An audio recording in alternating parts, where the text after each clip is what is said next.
नमस्कार मित्रों, बहुत बहुत स्वागत है मेरे YouTube channel expression Anuradha Singh पर। और आज मैं जिनके बारे में बात करने जानती हूँ उनको तो आप पहचानते ही होंगे, एमसी स्टैन, यानी कि मैं बिग बॉस की विनर। मुझे किस चीज़ ने आकर्षित किया? मुझे इस चीज़ ने मुझे आकर्षित किया कि वो हर कार्यक्रम से पहले या हर अपने गाने से पहले ये कहते हैं कि हिंदी हमारी मातृभाषा।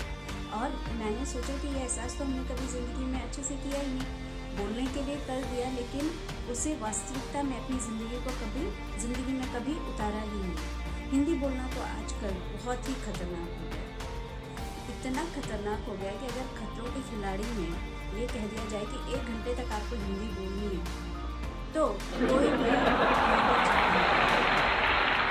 लोग शेर के मुंह में हाथ डाल देंगे या जगह घुटने पर लपेट लेंगे, लेकिन हिंदी नहीं बोल। अभी एक ताज़ा उदाहरण देती हूँ कि राहुल गांधी अभी भारत जोड़ो यात्रा में जब गए थे तो एक जगह वो बोल रहे थे कि हम जो है अपने बच्चों को अच्छी शिक्षा देंगे ताकि विदेशों में जाके वो भारत का झंडा उखाड़ देंगे। गलती से उनके मुंह से निकल गया। अब बाद में उन्होंने तुरंत उसको सही भी किया। उनके मुंह से निकला उखाड़ देंगे, फिर उनका नहीं गाड़ देंगे। और उनकी बड़ी सोशल मीडिया पे किरकिरी तो उनकी होती रहती है। हिंदी को ऐसे तो हिंदी हमारे जीवन का एक अभिन्न अंग होना चाहिए, लेकिन अंग्रेजी इतनी घुल मिल गई है कि जैसे वो सनी देओल का एक डायलॉग है ना कि हिंदुस्तान जिंदाबाद था, जिंदाबाद है और जिंदाबाद रहेगा।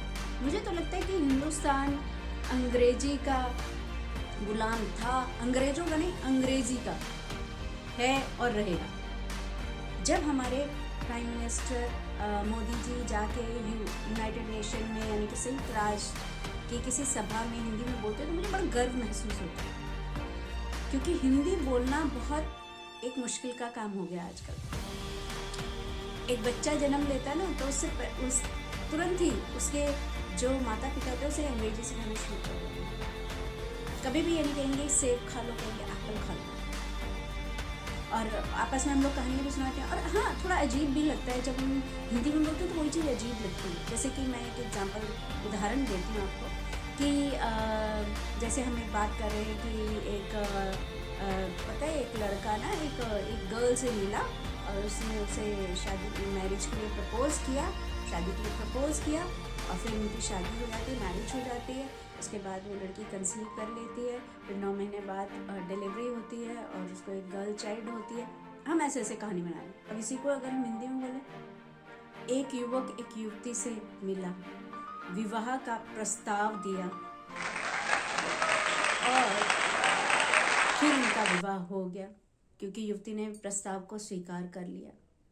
उसके बाद वो गर्भवती हो जाती है और 9 महीने बाद वो एक बालिका को जन्म देती है। तो देखिए कितना मुश्किल लगता है बोलना। बचपन में हम लोग एक खेल भी खेलते थे, ट्रेन को क्या कहते हैं ऐसे बोलते थे, लोहपथगामिनी। क्रिकेट को क्या कहते हैं, गेंद बल्ला धरपकड़ प्रतियोगिता। मतलब इस तरह के खेल खेलते हैं। आप सोचो, अभी मैं एक पब्लिक स्कूल में गई एज ए मेंटोर और मैंने देखा कि वहां की हिंदी की टीचर, हिंदी की जो शिक्षिका थी, वो कैसे बोल रही थी, sit down, stand up, take out your copies, open your books. तो मैंने उनको टोका, मैंने कहा आप हिंदी की शिक्षिका हैं, हिंदी में निर्देश दीजिए बच्चों को। तो वो बोली कि नहीं मैडम, हमको ना बोला गया है कि आपको इंग्लिश में ही सब कुछ बताना बच्चों को। कभी कभी यूपी बोर्ड वाले बच्चे जो यूपी बोर्ड से पढ़ते थे वो बड़े वो होते थे कि हमें इंग्लिश ट्रांसलेशन यानी कि अनुवाद करके सिखाई जाती है, लेकिन वहां तो फिर भी गनीमत थी क्योंकि वो अंग्रेजी का अनुवाद उनकी मातृभाषा में करते थे। अब यहाँ देखिए, यहाँ पे क्या हो रहा है, अच्छे पब्लिक स्कूल्स में हिंदी को अनुवाद करा जा रहा है अंग्रेजी में, यानी कि विदेशी भाषा। हमने विदेशी भाषाओं को बहुत अच्छे से अपना लिया। इसे हम अपनी दरिया दिली करें या हम तंग दिली कहें, मुझे तो समझ नहीं आता। अच्छा, ये मेरे साथ भी बहुत होता है क्योंकि मैंने भी इंग्लिश लिटरेचर में मास्टर्स किया हुआ है और बचपन से ही इंग्लिश मीडियम में मैंने सारी शिक्षा ली हुई है। अब क्या हुआ, अंग्रेजी माध्यम से पढ़ने की वजह से मेरे अंदर भी कमजोरी आ गई। अब पिछले वर्ष क्या हुआ कि जब हिंदी दिवस आया तो मैंने एक वीडियो डाला जिसमें मैंने कहा कि हम निराला को क्यों भूल गए, हम रमेश राय बच्चन को क्यों भूल गए, और ये हिंदी वो हिंदी, मैंने खूब अच्छे से वो डाला। और उसके बाद मेरे एक साथी कवि हैं जो बहुत सारे कवि सम्मेलनों में मुझसे मिलते हैं, तो उन्होंने उसकी तारीफ की और उन्होंने कहा कि बहुत सराहनीय प्रयास अनुराधा जी। और मैंने क्या फिर जवाब दिया, थैंक यू सर। और तुरंत उन्होंने टोका, अभी तो आप हिंदी बोलने के लिए हमें वो कर रही थी, संदेश दे रही थी, और अब खुद आप अंग्रेजी में जवाब दे रही हैं। तो मेरा खुद का ही पप्पू बन गया।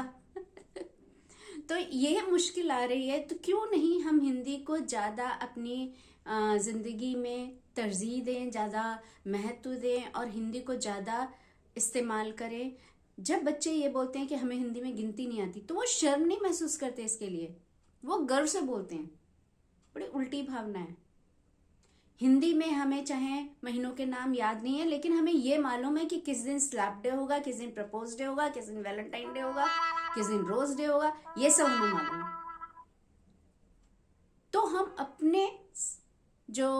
हम अपनी संस्कृति को भूल के विदेशी संस्कृति के आज भी गुलाम हैं। तो इस मानसिक गुलामी से हमें मुक्ति मिले।